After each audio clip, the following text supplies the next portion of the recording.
Agora a gente vai ver a tomografia computadorizada de alta resolução. Vou falar para vocês os aspectos das lesões fundamentais, para vocês começarem a caminhar pelos primeiros passos do diagnóstico em tomografia. Muita gente acha que tomografia de alta resolução é um aparelho mais novo, como aconteceu a evolução da tomografia em single slice para multi-slice. Na verdade, a tomografia de alta resolução é uma técnica diferenciada onde no aparelho a gente coloca um corte mais fino. A tomografia normalmente ela tem um corte de 10 milímetros e eu posso fazer esse corte em abaixo de 2 milímetros, com 1 milímetro. Hoje existem aparelhos até de meio milímetro o corte. Então, essa espessura de corte bem fina, ela vai impossibilitar, inclusive, uma visão de campo muito mais definida, muito mais assertiva. Numa tomografia de tórax convencional, eu vou fazer o corte inteiro do tórax.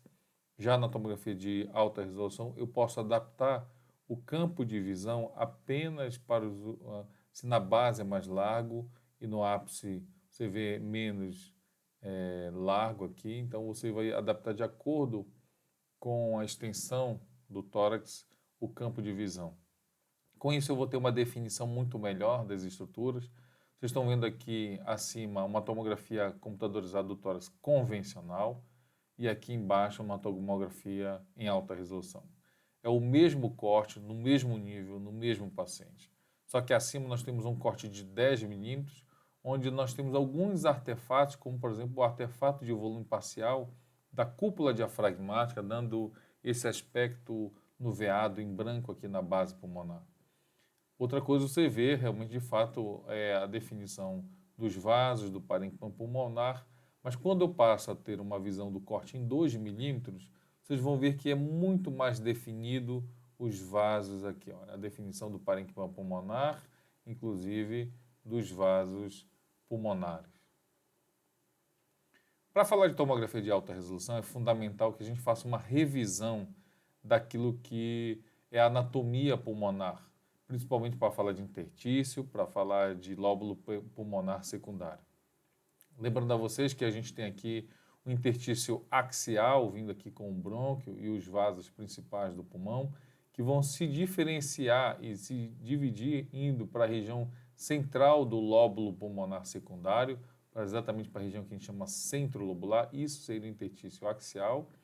Nós temos o intertício que forma um lóbulo pulmonar secundário, que é o intertício septal ou interlobular, exatamente delimitando para a gente um lóbulo pulmonar secundário, daqui, ó. Isso é um lóbulo pulmonar, então essas linhas que estão entre essas paredes, entre os lóbulos, são os septos interlobulares. Assim como o parênquima pulmonar são essas linhas já dentro do lóbulo pulmonar, que a gente vai chamar de septos intralobulares ou simplesmente o parênquima pulmonar. Quando a gente vai para uma definição em colorido, fica interessante porque a gente começa a ver, imagina que em azul aqui está a artéria, porque o sangue não sofreu hematose, então o sangue que não está oxigenado, e em vermelho estão as veias. Vocês vão perceber que, então, a região centrolobular, acompanhada por um brônquio, pela via aérea, mais a artéria, ela vai se direcionar para o centro dessa estrutura, que é o lóbulo pulmonar secundário. Então, essa é uma estrutura centrolobular. Já a parede, aqui, intertício, que forma a parede interlobular, o septo interlobular ou intertício interlobular, ele está delimitando exatamente o lóbulo pulmonar secundário. Enquanto que a veia, vocês vão perceber que ela vem já oxigenada, acompanhando a parede do septo interlobular, tanto as veias como os vasos linfáticos. E dentro de um lóbulo pulmonar secundário, que é a ramificação, inclusive, da via aérea, vocês vão ver exatamente os ácinos, onde vão estar os alvéolos lá dentro. Essas paredes, exatamente, é o parênquima pulmonar, que são os também chamados septos intralobulares. A gente vê uma outra ilustração só para fixar, mais uma vez, a estrutura centrolobular, isso aqui é a representação de um lóbulo pulmonar secundário, ó, artéria centrolobular, a via aérea se subdividindo, chegando até os ácinos, onde cada bolinha dessa aqui do ácido é, na verdade, um alvéolo. Lembrando que a gente ainda não tem um exame para dar definição de alvéolo. Como falei na aula de terminologia lá no raio-x, é inadequado a gente falar, por isso, em opacidades alveolares. E sim, nós falamos em opacidades acinares desde lá da radiografia. Aqui o septo interlobular, com as veias acompanhando ele, os vasos linfáticos não estão representados, mas eles estão também acompanhando os septos interlobulares. O próprio parênquima pulmonar, que define os ácinos e os alvéolos, são os septos intralobulares. Agora sim, na tomografia, uma representação, a gente vê aqui à esquerda um corte em maior resolução, onde você vê exatamente aqui, olha, a definição de um septo interlobular com artéria centrolobular. Então você vê que a estrutura do lóbulo pulmonar secundário é exatamente essa aqui, mais ou menos de 1 a 2 centímetros, e com a artéria centrolobular. A definição das estruturas intralobulares a gente não consegue ter muito bem definida na tomografia. Num caso com enfermidade, a gente vê, por exemplo, o espessamento dos septos interlobulares. Aqui é um caso de linfangite carcinomatosa, onde a gente consegue ver caprichosamente o desenho de um lóbulo pulmonar secundário, já que existe um espessamento dos septos interlobulares e você vê lá a artéria centrolobular e o espessamento delimitando aqui. Você pode também definir aqui nessa estrutura que você vê um septo interlobular com artéria centrolobular. Então, é muito bem definido isso na tomografia. Quando a gente aumenta, a gente consegue ter a definição exata de um lóbulo pulmonar secundário pelo espessamento do septo interlobular e artéria centrolobular, inclusive com o brônquio central acompanhando a artéria aqui. Na tomografia sem ser de alta resolução, na tomografia convencional, a gente não conseguiria ter essa definição como a gente vê aí. Aí é um caso normal e aqui é um caso com espessamento, né? No diagnóstico radiológico, de uma maneira geral, principalmente quando a gente fala em tomografia, mas de uma maneira geral, em todos os exames, isso não vale só para a tomografia, não vale só para a doença pulmonar, o padrão predominante é aquilo que a gente mais procura. Porque, em geral, vocês não vão perceber que existe um padrão único na doença que a gente detecta ou dá o diagnóstico pela radiografia ou pela tomografia, ou qual for o método de imagem. A gente sempre tem que procurar qual é o padrão que predomina.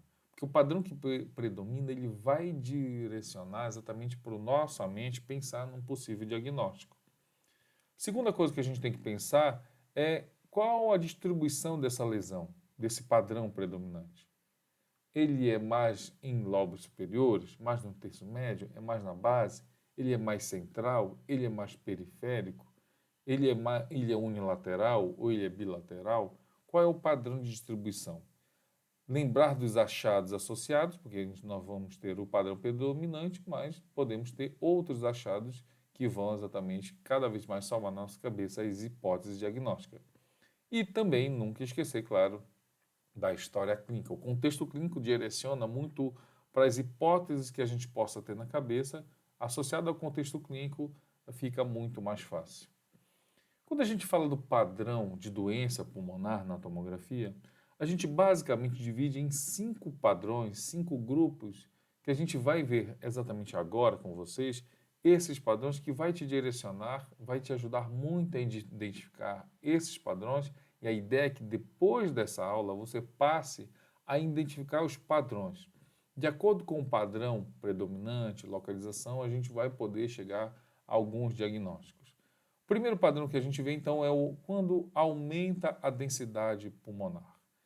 Quando aumenta a densidade pulmonar, nós temos 3 tipos de situações. Nós temos aquele aumento da atenuação ou da densidade do pulmão, lembrando que na tomografia é o único método que a gente consegue medir a densidade do pulmão, onde ele vai acontecer o apagamento dos desenhos vasculares, que é a consolidação. Nós temos um segundo tipo, onde não existe esse apagamento, que é o vidro fosco, e nós também temos as calcificações. Quando eu falo de consolidação, eu estou falando exatamente disso. Qual é o conceito de consolidação? É o aumento da densidade pulmonar, porém com obscurecimento dos vasos. Eu não consigo definir os vasos. Esse padrão ele pode estar acompanhado do broncograma aéreo, onde ele exatamente a via aérea ainda poderia estar pérvia e ele é dentro de um parênquima preenchido, preenchimento do espaço aéreo, porque quando eu estou frente a uma consolidação, o que isso representa para mim? Representa o preenchimento do espaço aéreo. Os casos clássicos que a gente tem a pneumonia, nós temos um carcinoma bronquiloalveolar, nós temos uma hemorragia pulmonar, por exemplo. Nós estamos vendo aqui, nesse caso de tomografia, um caso de consolidação focal. Vocês vão perceber que nesta área nós temos aqui, olha, a densidade pulmonar normal, esse é o padrão da densidade pulmonar normal, esse padrão de cinza no nosso cérebro, tem que gravar isso. E quando você vê aqui na lateral, você vê um aumento da densidade pulmonar, na linguagem popular eu poderia dizer está mais branco do que o parênquima pulmonar, na tomografia, tecnicamente eu tenho que dizer que tem um aumento da densidade, porque se de fato eu medir aqui e comparar com a densidade daqui, vai estar aumentada a densidade em unidade Hounsfield, em UH. E aqui nós temos então uma consolidação focal. Até vejo uma outra área aqui também com aumento da densidade que a gente já vai comentar. Mas aqui, foquem aqui, seria uma consolidação focal. Nessa outra tomografia, vocês veem uma área muito mais extensa com um aumento da densidade pulmonar e dentro do conceito daquilo que a gente chama de consolidação, que é o apagamento das marcas vasculares. Você não consegue ver, você não consegue definir, por exemplo, aqui num parênquima pulmonar normal, eu consigo definir o desenho vascular. Eu consigo desenhar, só que aqui não. Aqui você não consegue porque as estruturas estão praticamente superpostas ou adjacentes, aumentando a densidade aí. O que eu consigo ver em algumas vezes, como vocês estão vendo aqui, ainda é uma via aérea pérvia. E é quando se desenha o padrão que a gente chama do broncograma aéreo, é exatamente isso. É uma via aérea ainda pérvia num parênquima pulmonar consolidado adjacente. Um padrão que a gente chama de vidro fosco é porque a gente lembra muito desse padrão, um vidro literalmente fosco, onde você vê as estruturas vasculares de permeio a ele. Não existe o apagamento dessas marcas vasculares. E esse é o conceito de vidro fosco, o aumento da densidade pulmonar sem o obscurecimento dos vasos, onde eu vou ter a definição dos vasos. Esse padrão em vidro fosco foi muito definido como doença ativa. Cada vez mais a gente se questiona sobre isso porque a gente tem também identificado o vidro fosco em alguns padrões de doença crônica, como a fibrose pulmonar. Os casos muito clássicos e muito atuais são o de Covid, as pneumonias por pneumociste girovese, principalmente nos pacientes com imunodeficiência, no caso de HIV, ou pneumonia por hipersensibilidade, onde o paciente pode aspirar partículas onde ele tem um certo processo alérgico e ele vai desenvolver essa hipersensibilidade e desenvolvendo uma pneumonia em vidro fosco. Isso é um caso de COVID clássico, onde a gente vê essas áreas com aumento da densidade pulmonar, sem o apagamento dos vasos periféricos esparsos, que é um caso clássico de COVID. Então, nós temos aqui exatamente o vidro fosco na COVID-19. Esse é outro caso, nós vemos um padrão mais difuso aqui em vidro fosco, num paciente com pneumociste. Esse outro caso também a gente vê um padrão em vidro fosco, inclusive com aspecto mais quase que nodular, vocês estão vendo aqui, dentro dos lóbulos pulmonar secundário, desenvolvendo exatamente esse paciente, é um caso de pneumonia por hipersensibilidade. Ele aspira a partícula que gera a hipersensibilidade, por isso que o processo começa no centro do lóbulo, dando esse aspecto nodular inicial, mas com o processo de hipersensibilidade avançando, a gente vai ter exatamente a pneumonia em um padrão em vidro fosco. Quando a gente vai para o padrão que reduz a densidade pulmonar, a gente tem que lembrar de alguns padrões que a gente vai levar em consideração aqui nesse momento. O enfisema, a bronquiectasia, os cistos pulmonares, a perfusão em mosaico e a cavitação.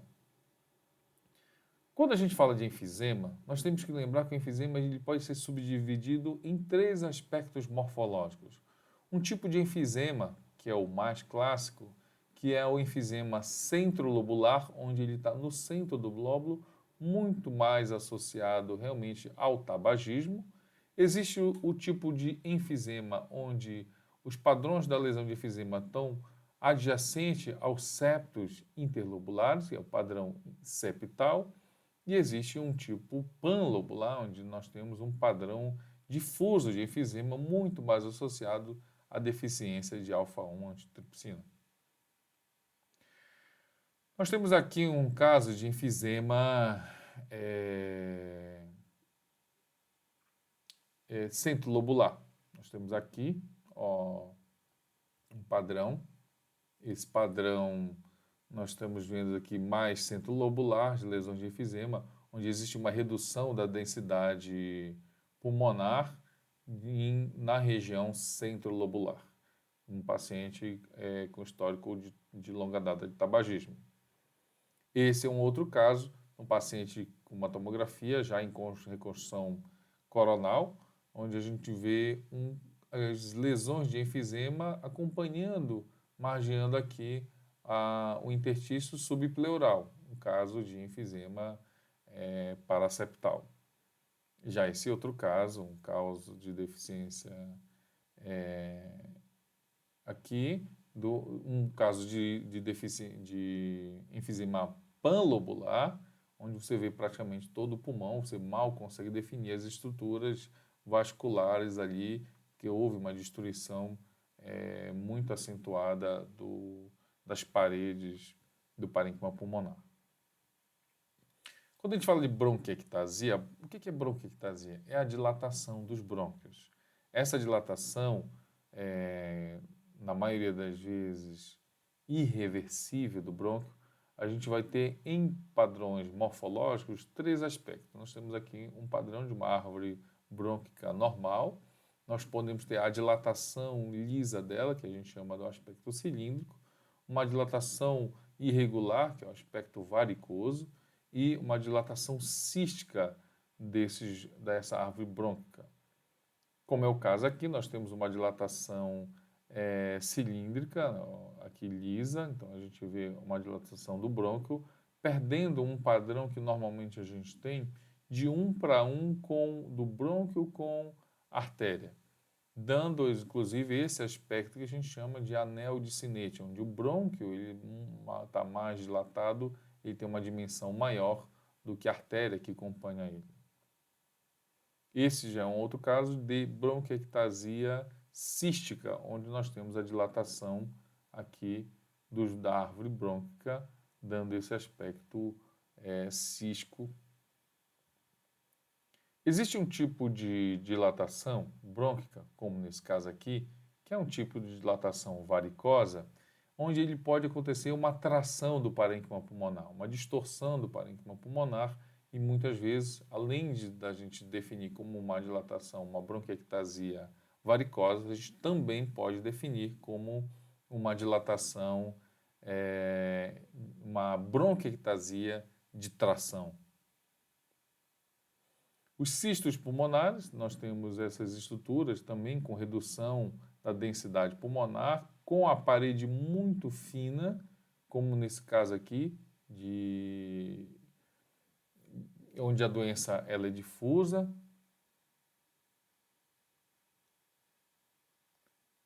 Além disso, nós temos também o padrão em perfusão e mosaico. Daqui a pouco eu vou mostrar para vocês um padrão, para vocês não confundirem, que muita gente confunde, o padrão em pavimentação em mosaico. Aqui eu estou falando do padrão em perfusão em mosaico. Normalmente, esse diagnóstico aqui ele é dado numa tomografia em expiração. A técnica da tomografia, a gente pede para o paciente inspirar. Em algumas situações clínicas, a gente pode pedir o paciente expirar, Então, pode haver um aprisionamento aéreo. Então, nesse caso aqui, é uma tomografia em expiração. O volume pulmonar está reduzido por causa da expiração. E vocês veem que aonde existe a expiração, vai existir um vidro fosco devido à perda de volume do lóbulo pulmonar, do ácido. Então, é normal. Esse seria o aspecto normal de um pulmão em expiração. E você vai perceber algumas áreas aqui de parênquima pulmonar ainda com uma atenuação pulmonar mais baixa devido a um aprisionamento aéreo. Ou seja, é um caso, às vezes, de bronquiolite obliterante, onde eu posso ter isso daí também. Um caso clássico também de redução da densidade é a cavitação. E aí, no nosso meio, a gente sempre lembra, claro, da tuberculose pulmonar. A gente tem a cavitação de paredes espessadas, predominante lá no lóbulo, nas regiões superiores do pulmão.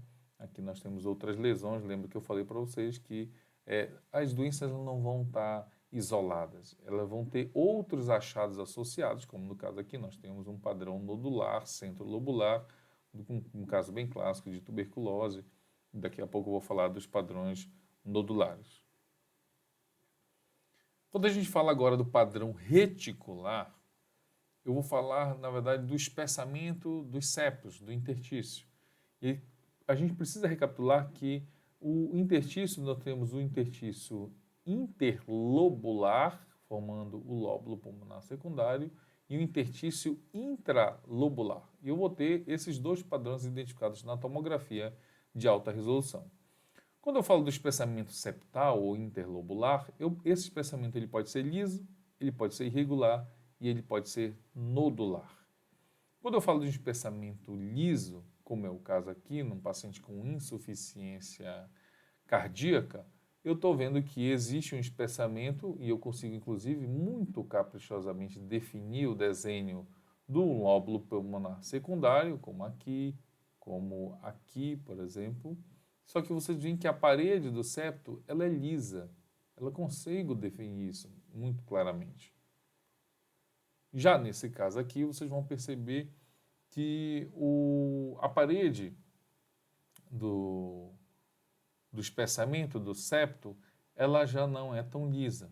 Aqui, inclusive, estou definindo muito claramente um lóbulo pulmonar secundário e você vê que o desenho ele já começa a ser irregular, não é tão liso como no caso anterior.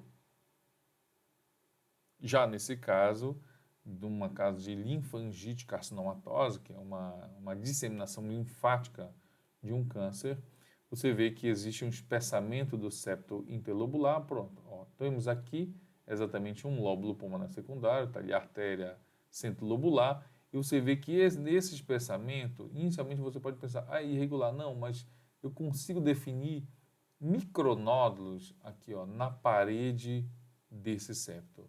Olha esse septo espessado e você começa a definir aqui essas bolinhas pequenininhas que são, então, dando esse aspecto nodular. Isso é bem clássico da linfangite carcinomatosa. Quando eu falo de espessamento intralobular, então eu estou falando do espessamento dentro do lóbulo pulmonar secundário. Eu tenho aqui definido um lóbulo pulmonar secundário, eu tenho aqui um lóbulo pulmonar secundário, e vocês estão vendo que a gente consegue ter a definição de uma coisa que normalmente a gente não tem, que é a definição das estruturas intralobulares. Em geral, a gente só tem a definição da artéria centrolobular, mas do parênquima intralobular a gente não tem. Nesse caso, a gente está tendo essa definição de imagem, porque eu estou tendo um espessamento já do interstício intralobular. Um padrão muito clássico que a gente acha na tomografia de alta resolução, que está associado à fibrose pulmonar e está dentro dos padrões reticulares, é aquilo que a gente chama do faveolamento. Faveolamento porque ele lembra exatamente o favo de mel, então nós vamos ter exatamente esse padrão aqui, que nada mais é do que seria o espessamento do interstício intralobular, só que com distorção da arquitetura pulmonar. E aí você está vendo aqui esse padrão em faveolamento, muito associado. De novo, tem bronquiectasia aqui, tem espessamento do septo interlobular, mas tem espessamento dos septos intralobulares. E aí, tudo junto, dá esse aspecto que a gente chama enfavelamento.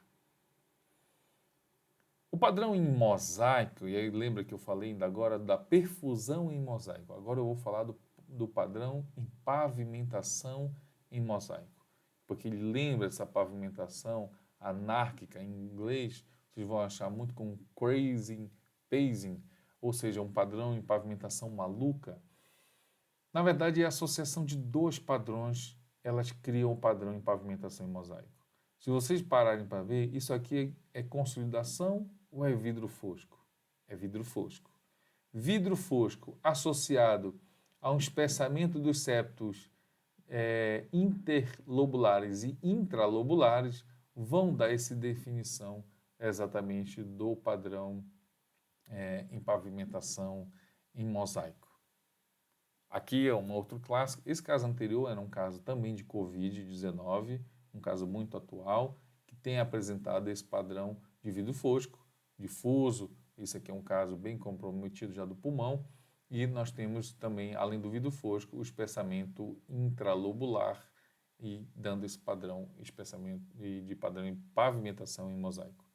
Esse é um caso já de proteinose alveolar, também muito clássico, onde a gente tem o espessamento dos septos intralobulares, aqui a artéria centrolobular, um lóbulo pulmonar secundário, e você vê esse rendilhado lá dentro, que é o espessamento dos lóbulos intralobulares, do septo intralobular, e com aumento da atenuação pulmonar. Se a gente comparar uma atenuação pulmonar mais normal aqui em cima, por exemplo, você vai ter exatamente o aspecto em pavimentação em mosaico, no caso de proteinose alveolar.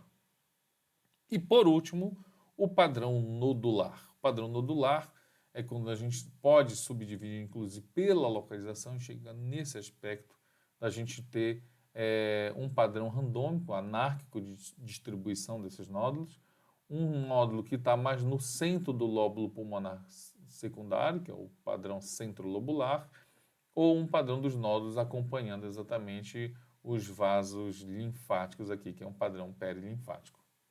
Como nesse caso, nós temos nódulos, aspecto nodular, mais no centro do lóbulo pulmonar secundário, no caso de tuberculose.